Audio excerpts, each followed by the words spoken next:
commencer les championnats du monde avec une médaille d'or, c'est pas mal ça, non? Oui, c'est pas mal, d'autant que ça arrive pas tous les jours, donc on est vraiment content. Après, c'est vrai que Léon était quand même attendu par beaucoup de monde, mais là, il a été plus que brillant sur sa performance. Personne n'attendait ce temps-là. On était tous à se dire que, vu la marche qu'il avait le matin, il pouvait nager 4-6, 4-7. Et là, il a quand même fait vraiment autre chose. Donc, ouais, on est très fiers de lui et puis très content que ça démarre comme ça cette semaine. On espère qu'aujourd'hui, on va pouvoir continuer à avoir de belles performances et peut-être avoir une médaille encore. Ah oui, Julien. On rappelle le chrono, 4 minutes 4 secondes 28 centièmes, c'est tout simplement à 44 centièmes du record du monde de Michael Phelps. Quand hier tu vois à 300 mètres, à 100 mètres de l'arrivée, donc il est pas loin du record du monde, tu te dis quoi? Ouais, c'est assez impressionnant. En plus, il était tellement fort sur la brasse qu'on se disait que peut-être ça allait pouvoir le faire. Après, on était plus content qu'il soit à gagner parce que c'est vraiment ça qu'on attendait. Mais de le voir si proche du record, ça donne envie pour lui de continuer. Et puis je pense qu'il a un bel avenir sur cette épreuve. Et à mon avis, le record, la prochaine fois, il pourra le titiller vraiment. On rappelle qu'il a 20 ans, Christophe, 20 ans. Grande famille de nageurs, parce que le papa était vice-champion du monde en 1998, la maman a participé au jeu, l'oncle aussi. Il a été formé au Dauphin du TOEIC, bon gène, très bonne formation, Dauphin du TOEIC avec Nicolas Cassel, l'entraîneur qui l'a mené jusqu'aux Jeux de Tokyo, où rappelons-le, à 19 ans, il avait pris la 6e place. Et puis là, il est passé un peu dans une autre dimension. On a aussi l'impression, Julien, avec un homme, coach Bowman, Bob Bowman, celui qui a conduit toute la carrière de la légende de la natation Michael Phelps et qui l'entraîne aujourd'hui aux États-Unis. Et ça, on sent aussi quand même que ça fait une différence. Ouais, ça fait une vraie différence et je pense que c'est dans la sérénité de Léon. Là, pour avoir discuté avec lui rapidement hier soir, il se sentait vraiment bien et devant. Il n'imaginait pas qu'il allait nager aussi vite. Et je pense que c'est notamment le travail qui est fait avec Bob où ils se rassurent, ils ont vraiment confiance l'un et l'autre. Et puis il se rassure au quotidien dans l'entraînement, il répète des choses.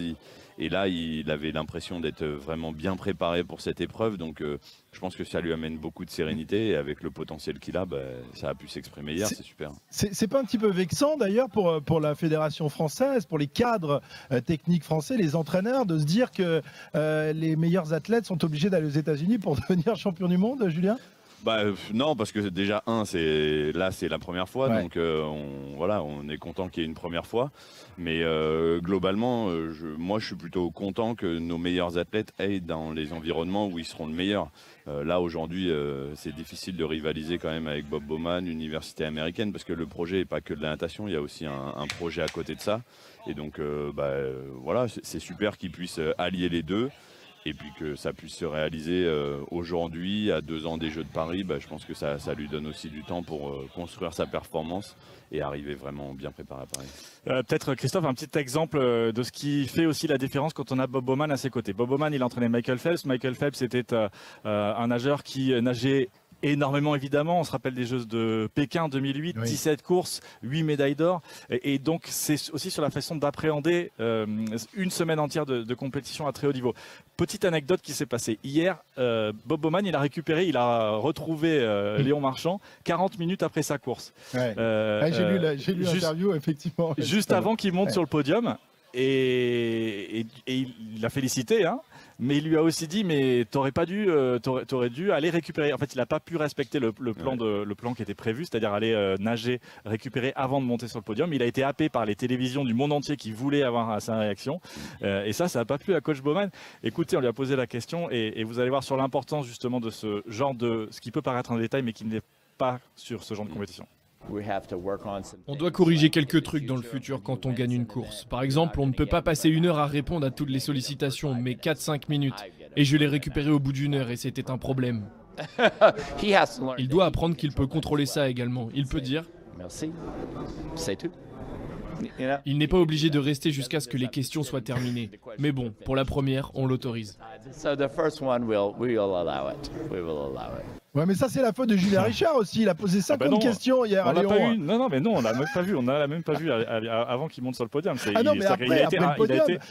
Il a été très très bon. Là, c'était avant le podium. C'est-à-dire que voilà, il y a un plan en route, un plan écrit, et il faut le respecter. Mais c'est quand on sait d'où ça découle, de l'expérience qu'a un coach comme Bob Bowman. Voilà, ça illustre un peu l'exigence aussi, mais bien toujours sûr, avec le petit sourire qui va bien. Hein. Mais après, on a besoin. On a besoin, Julien, Léon Marchand est un champion désormais, mais il a aussi besoin d'être connu du grand public en France, et c'est aussi en répondant aux interviews, en montrant son visage, sa personnalité, qu'il va devenir une star aussi, c'est important.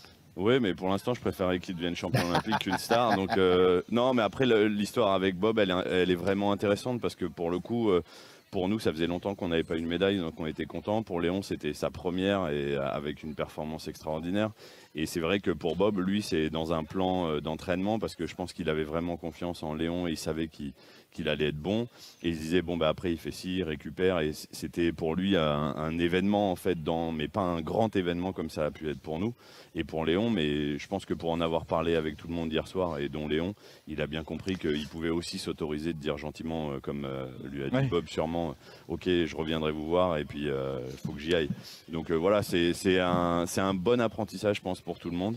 Et puis c'est intéressant d'avoir l'expertise de Bob là-dedans et de voir comment on peut gérer ces moments. Et justement, au-delà du cas Léon Marchand, Bob Bowman, il est avec l'équipe de France, il a le maillot France. Il était avec vous à Canet-en-Roussillon où l'équipe de France a préparé ses championnats du monde. Enfin, franchement, il fallait un peu se pincer pour croire ce qu'on voyait. Bob Bowman, l'entraîneur légendaire, avec les Bleus. Qu'est-ce qu'il peut apporter aussi à l'encadrement de l'équipe de France? Après, la présence de Bob, ça rentre dans la stratégie un peu globale. On s'était dit qu'il fallait qu'on amène le plus d'experts possible autour de nos athlètes. On a pris Jaco, Denier nous a rejoint. Et là, c'est vrai, quand on en a discuté avec Bob, qu'il a dit moi, je serais OK pour venir, on était très contents. Il amène une certaine expertise. On fait plein de temps de regroupement entre les entraîneurs et ils peuvent évoquer plein de sujets. Alors des sujets très basiques comme l'affûtage ou l'approche des médias, la gestion de certains moments de creux dans le stage, dans la préparation terminale. Donc il amène une vraie expérience dans différents endroits, dans différents moments de carrière avec des très expérimentés, des nageurs qui construisent. Et ça nous apporte à tous. Et en même temps, là où c'est super de l'avoir avec lui, c'est qu'il a cette fraîcheur et cet enthousiasme de partager avec tous, que ce soit les entraîneurs et les athlètes. Enfin, il est vraiment un membre du staff en réel, quoi. Il n'est pas juste là, le guest. Il est vraiment dedans. Il échange tout le temps. Il a toujours un petit mot pour les gens, pour tout le monde. Il a l'œil hyper ouvert pour regarder ce qui se passe, voir comment on peut s'améliorer. Enfin, c'est super intéressant de l'avoir avec nous. Et en plus, hier, on est quand même assez fiers parce qu'on a réussi à le faire battre des Américains. Il ne l'avait jamais fait. Donc voilà, il y a eu une première aussi pour lui.